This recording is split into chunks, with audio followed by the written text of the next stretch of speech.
A major reason why discussion of edge versus flat parrying in reference to medieval swords is absolutely stupid.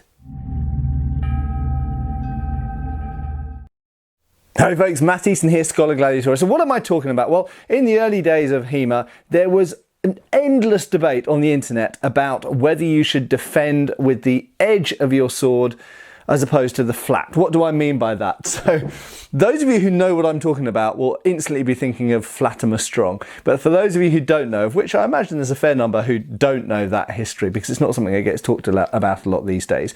Essentially, you've got edges, you've got flats. And yeah, I suppose you could subdivide that into, angles of edge impact with other swords and so on and so forth. But fundamentally, you've got an edge and you've got flat. And there were a hardcore of people in the early days of HEMA that said, specifically in reference to longsword, but they applied this to all medieval swords, that to defend with the edge of your sword was totally stupid because your sword would get damaged. Now, without going into all of the complexities of their argument and why it's wrong, and the counter arguments and demonstrating why they were wrong, in a nutshell, we now totally know that that was a completely redundant argument. My favourite points to make are always that, number one, the treatises tell you to use the edge in various encounters with the opponent's sword, and number two, look at the crossguard. Which direction does the crossguard point in? Does it point outwards in the direction of the flats? No, it points in the direction of the edges.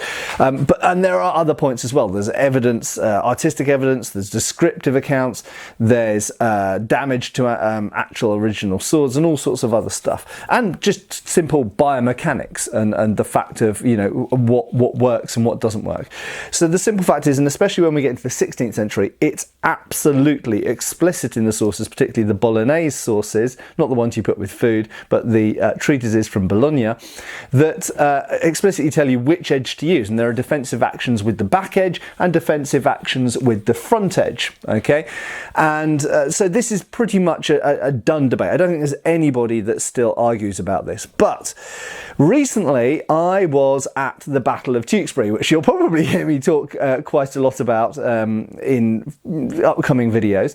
But that is not the real Battle of Tewkesbury, which happened in 1471, but the reenactment of the Battle of Tewkesbury in 1471. And without going into a huge amount of detail about it now, because I'm just dealing with one specific point, various things occurred to me or were highlighted to me, emphasised to me, or reiterated to me while I was there fighting in the reenactment battles. I was in the bodyguard of the Duke of Gloucester, played by Nick Doran, and I was invited there by him and Zachary Evans, whose channel you should also check out as well. And I went with a crew of people. I brought along with me such people as Lindy Beige and Draconiffel and a bunch of my friends, basically, and we made a bodyguard. So, and most of us were wearing heavy armour, so that's why we were invited to be a bodyguard. And it was a great experience, but various things, obviously reenactment fighting is reenactment fighting, but various things occurred to me during this period of time. One of these things also has been emphasised by two other things which have happened to me recently. Firstly, I was reminded of some TV work I did years ago for a show called Ancient Assassins, and equally I was thinking about Todd's upcoming new armour tests with period arrows and some things that Todd and I have been talking about doing in the future as well. These things all marry together to coalesce on one point that I want to make in that video, and that is, in the medieval world, when armour was prevalent, and this could really be any time after 1000 AD, so Battle of Hastings onwards, in the medieval period when armour was prevalent, everything from helmets to mail, even before the age of plate armour, and then even more so in the age of plate, the fact is that soldiers all over the battlefield of all levels of society, everyone from a basic kind of footman with a spear and shield and a helmet, all the way up to through, billmen and all of those kind of things, all the way up to knights, if we put them at the apex, late medieval knights and Renaissance knights, all of them were wearing various levels of metal armour. If you fight in that environment with a sword, it's gonna hit metal. So the whole crux of this, like we should try and preserve our edges and never defend with the edge thing, the crux that it hinges around is that you don't want your sharp cutting edge to get damaged.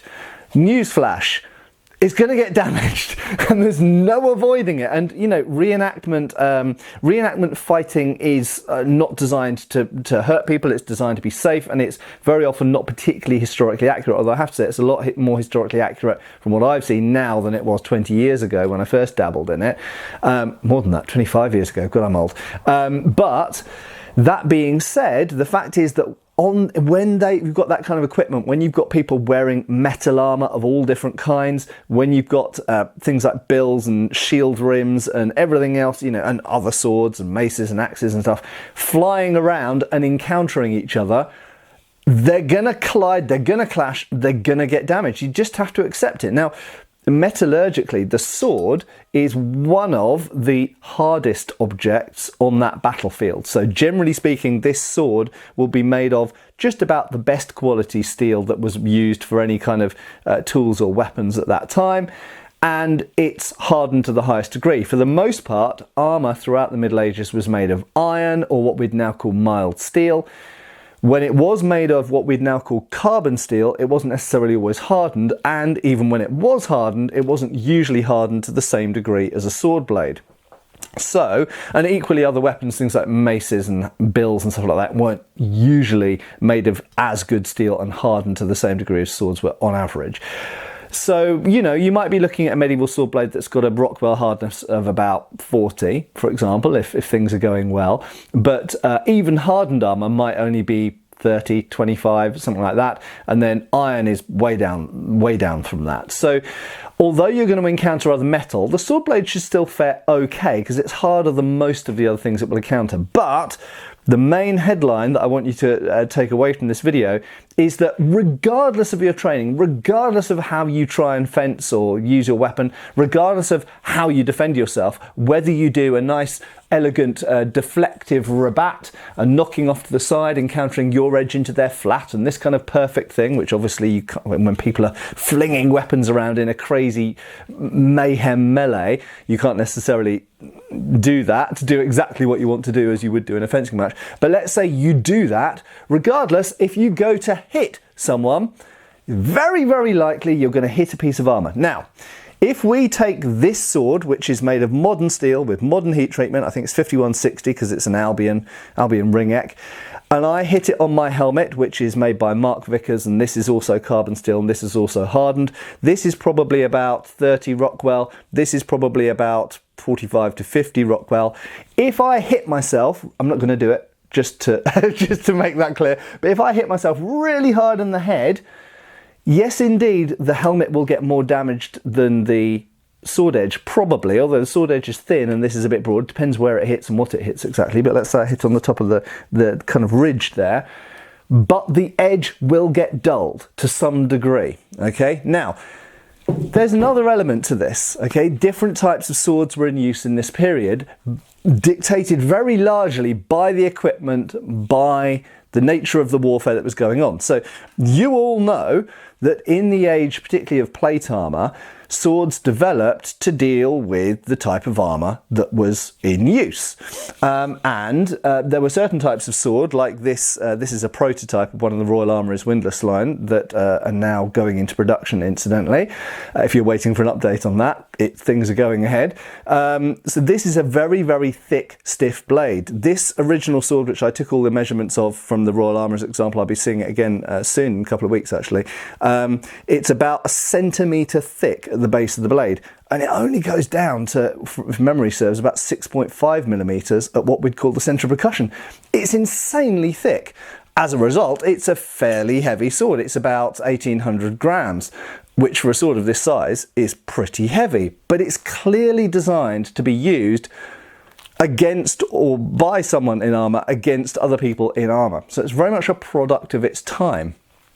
Conversely, if we take a sword at the other end of the spectrum, something like this Langmesser, this has got a very fine blade, like lots of the originals do. It doesn't have a particularly thick tip or durable tip. It doesn't have a tip that's designed to punch through mail, like some of like rondel daggers and certain longswords and even arming swords are designed to. You're not going to be able to get that through mail. You might even struggle to get it through something like a good jack. Certainly won't go through a brigandine or anything like that. And in terms of cutting, it will carve up things that aren't armoured very well, but it's not going to have an awful lot of effect on even mail armour. So it's really designed to cut flesh and bone. But if I take this very fine edge and I smash it into, I was looking for my helmet, I forgot it was my head, and I smash this blade hard into my helmet, in this case, because of the fineness of this edge, it's very likely that this sword will get more damaged than my helmet does. Moreover, it will certainly get more damaged than that longsword does. You can see there's issues of durability here, which I've just put a video on my Patreon about actually. But so therefore, we have to accept, if I was fighting, say my only piece of armour was this helmet and I had a padded jack, okay, which is standard equipment for a 15th century soldier, certainly in England in the Wars of the Roses period, a padded jack, or layers of linen jack rather than padded, and a helmet. This was standard equipment for a basic soldier, like a longbowman or a billman or a spearman, okay? And if my only sidearm is something like a hanger or a langmesser, then indeed, if I get into a fight with someone, not only is my weapon going to encounter their weapons, but if it hits their helmet, fine if it hits their arm or the leg, but if it hits the helmet, it will take damage. So, to sum up, quite simply, the edge versus flat parrying debate, I think, is long dead, like years ago dead, basically because there's so much evidence telling you to use your edges in various defensive ways. And you just have to accept, on the medieval battlefield, things get damaged. It doesn't matter how you try to use them, they're gonna get damaged. Armor's gonna get damaged, obviously your clothing and probably you are gonna get damaged. But your sword's going to get damaged as well. And of all of those things, your body is definitely the most important thing to you. The sword, hell, if I go to war and this sword gets some notches in it, or maybe even bends or even breaks, so the hell what? I just pick up another weapon and buy a new one. Boo-hoo. You know, if I survive, then I've made money. I can get another sword. Really, what happens to the cutting edge of my sword in a fight is really of relatively minimum importance and priority to me. It's really about this weapon surviving enough to defend my life and maybe take the life of the person who's trying to take mine. And that's it. If it gets damaged, bent, broken, notched, chipped, or any other things, I just don't care that much. And you might go, oh, what about really expensive, really high-end swords used by emperors and kings and, you know, high nobility? Well, they care even less. They probably already own about 20 swords. You know, if their favourite longsword gets broken in battle, and oh no, they finish off the fight by grabbing another sword that happens to be lying on the ground, or you know, using their poleaxe or warhammer or whatever that is lying around, or one of their mates can give them, no problem. They can easily replace that sword because they're rich, okay? So, the edge preservation issue is really, in a medieval world where people are wearing metal armour, a non-issue, because you have to accept from the outset that your edges will get damaged. And also, last thing I want to say on this, don't only think this applies to the age of plate armour. So, the TV show that I did 2 episodes for Ancient Assassins. It's quite a hammy show, I know, but the bits that I did I thought were fantastic. And one was on Vlad the Impaler, Vlad Tepes, and the other one was on Alfred the Great. I've never actually seen the Alfred the Great one, incidentally. But one of the things I did is they had a pig carcass and freshly killed, and we had mail armour. We were talking about the effectiveness of mail armour against different weapons.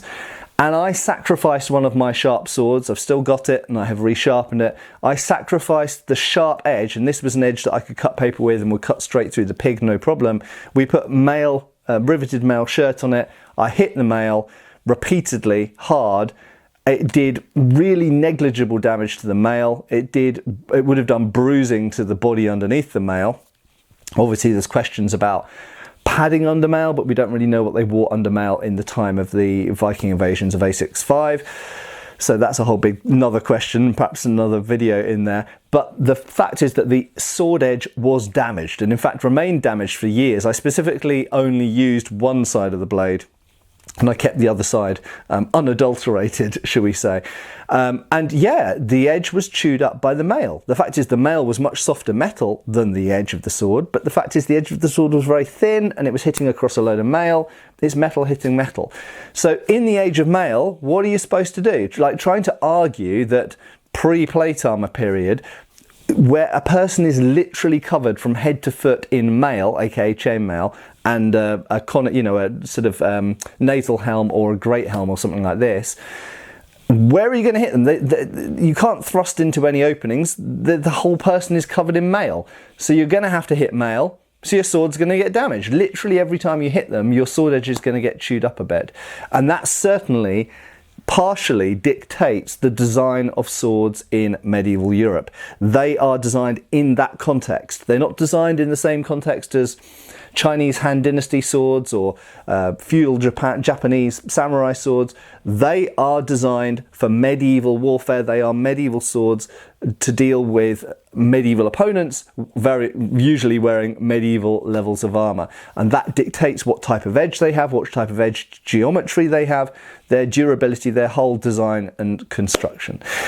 Anyway, I hope this has been thought-provoking, the edge versus flat parrying debate is long dead, but nevertheless I still think it's worth referring to it occasionally because it's a useful illustrative point of how sometimes people can get stuck up with a modern mindset of martial arts that really pays little heed to the sources and pays little heed to the realities of history. Thanks a lot for watching. I am Matt Easton and I will be the next time also. See you guys, stay safe, and click that like and subscribe if you haven't done already. Cheers folks!